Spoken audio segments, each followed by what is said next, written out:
La Ligue des Champions est de retour. Elle nous a tellement manqué. La plus belle des compétitions. L'édition 2019-2020 qui va débuter en septembre. On connaît désormais les équipes et les différentes poules qui vont participer à cette Ligue des Champions. Aujourd'hui avait lieu le tirage au sort. Et il y a une poule de la mort. La poule du Barça. Je la regarde juste sur mon écran en face. Elle est lourde avec Dortmund et l'Inter. Mais juste avant d'entrer dans le bain, on va donner les pronostics sur ces poules. Dit qui va passer ou qui ne va pas passer. Ce sont que des pronostics, je ne détiens pas la vérité, mais on va essayer d'en parler, de réagir sur tous ces groupes. Donc je vous mets les groupes juste à côté là, on peut déjà les voir. Et puis on va faire étape par étape. On commence par la poule A déjà, qui est constituée du Real Madrid, Paris Saint-Germain, du club Bruges et de Galatasaray. Le Real Madrid et le Paris Saint-Germain qui vont s'affronter dans le groupe A. Ces deux équipes qui se sont affrontées il y a 2 ans de cela, je crois, au moment où le Real remportait sa deuxième Ligue des Champions sous l'ère Zidane. Ils se sont croisés et le Real avait éliminé le Paris Saint-Germain en les battant à l'aller et au retour. Donc il y a un petit air de revanche dans l'air entre le Paris Saint-Germain et le Real Madrid. C'est le match à suivre dans ces phases de poule. En ce qui concerne le groupe A, il y aura d'autres chocs évidemment pendant cette phase de poule.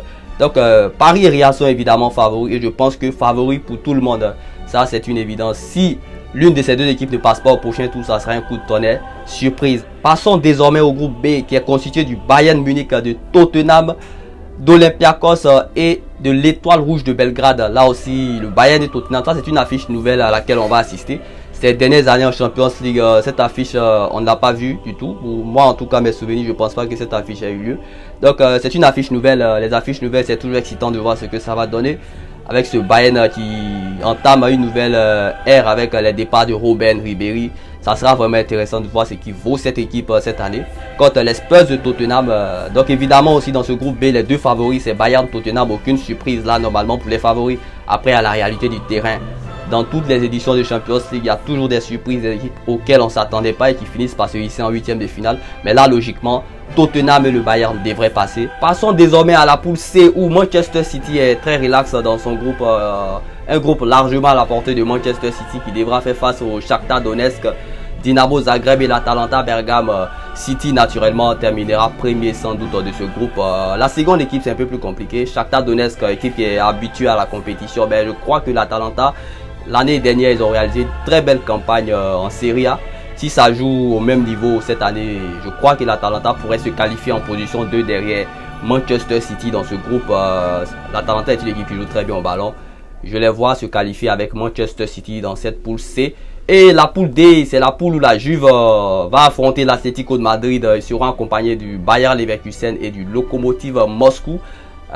Juventus et Atlético évidemment sont les deux favoris dans cette poule. La Juve qui retrouve l'Atlético Madrid, ces deux équipes s'étaient affrontées en 8e de finale l'année dernière. L'Atlético avait gagné au match aller et la Juventus avait fait une remontada sur l'Atlético de Madrid au match retour. Cristiano Ronaldo avait ce soir-là, lui tout seul quasiment qualifié la Juve avec un triplé inscrit dans ce match. Donc là aussi on a un petit match où l'Atlético pourrait prendre sa revanche évidemment, mais ça reste la Juve en face et puis on verra. Donc dans ce groupe, Juventus Atlético aussi, c'est mes favoris pour se qualifier. Et dans la poule D, Liverpool qui retrouve Naples, ces deux équipes étaient déjà dans la même poule lors de l'édition dernière, accompagnées du Paris Saint-Germain. Cette année, ces deux équipes se retrouvent dans la poule E, accompagnées de Salzbourg et de Genk. Donc c'est les deux favoris de cette poule évidemment, Liverpool et Naples. Logiquement, ces deux équipes doivent se hisser en 8e de finale sans surprise. Ça devrait être ces deux qui se qualifient dans cette poule. Je crois qu'on est d'accord tous pour ça. Et ensuite la poule de la mort, la poule F, le groupe du Barça. Le Barça, ils ont chopé la poule de la mort là, accompagné de Dortmund et de l'Inter. L'Inter qui était l'équipe la plus redoutée dans le chapeau 3. C'est le Barça qui a tiré cette équipe. Donc ça donne la poule de la mort du coup. Avec le Slavia Prague en chapeau 4. Inter, Barça, Dortmund, Slavia Prague, je crois que la qualif, ça se jouera entre ces trois équipes, Barcelone, Dortmund et Inter.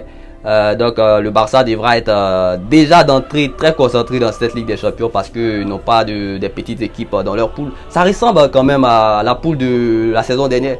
C'était Tottenham Inter qui accompagnait le Barça, mais le Barça avait joué tous ses matchs avec un niveau dont Tottenham, l'Inter n'avait pas pu rivaliser. Donc si le Barça joue à ce niveau cette année, le Barça normalement ça finit en 1 de cette poule. Puis la position 2, je vois bien l'Inter de Antonio Conte passer au détriment de Dortmund de Lucien Favre, parce qu'Antonio Conte, ses premières années dans les clubs, je crois qu'il a réussi très bien. À la Juve, il a été champion dès sa première année. À Chelsea, champion dès sa première année. Je ne suis pas en train de dire qu'il sera champion cette année en Italie, mais je le vois passer quand même cette étape des phases de poule au détriment de Dortmund. Et désormais, le groupe G, j'ai envie de dire la poule Europa League de cette Ligue des Champions, où il n'y a pas vraiment de cadeau dans cette poule. Zénith, champion de Russie, sera accompagné de Benfica, Lyon et Leipzig. Donc c'est un groupe où toutes les équipes se valent quasiment. Donc là, c'est très difficile de donner un pronostic parce qu'il n'y a pas vraiment de favoris, mais je vois bien... c'est compliqué. Je vois bien Lyon et Benfica passer dans ce pool. Benfica, ils ont l'habitude de cette compétition. Ils savent ce que c'est que la Ligue des Champions, autant comme Lyon. Leipzig, ils sont nouveaux. Donc, je pense que quand même, ceux qui sont habitués ont un petit avantage. C'est pas non plus un facteur clé. Et enfin, la poule H, la poule de Chelsea qui sera accompagnée de l'Ajax, Amsterdam, Valence et Lille. Donc, cette poule, elle est très homogène. Chelsea en favori, bien sûr. Cette équipe connaît très bien la Ligue des Champions, même si elle n'y participe pas régulièrement ces dernières années. C'est une année sur deux. Mais Chelsea reste quand même favori de cette poule. L'Ajax Amsterdam a perdu beaucoup de ses cadres, les plus importants en tout cas, qui sont Frenkie de Jong et Mathis de Ligt qui a signé à la Juve. Donc l'Ajax, la clé sera de savoir s'ils ont pu remplacer ces deux joueurs partis en qualité. Il ne suffira pas de payer deux joueurs, mais en qualité surtout. Donc si l'Ajax peut afficher le niveau de l'année passée, évidemment qu'ils passeront, mais ils ont perdu deux cadres importants et ça, c'est pas à négliger. Il y a aussi Valence qui est là, Valence qui ne s'est plus qualifié pour les huitièmes de finale depuis beaucoup d'années. Et aussi Lille, le troisième club français engagé dans cette Ligue des Champions. Mais je vois Chelsea et l'Ajax passer quand même, malgré le fait qu'ils aient perdu deux de leurs cadres.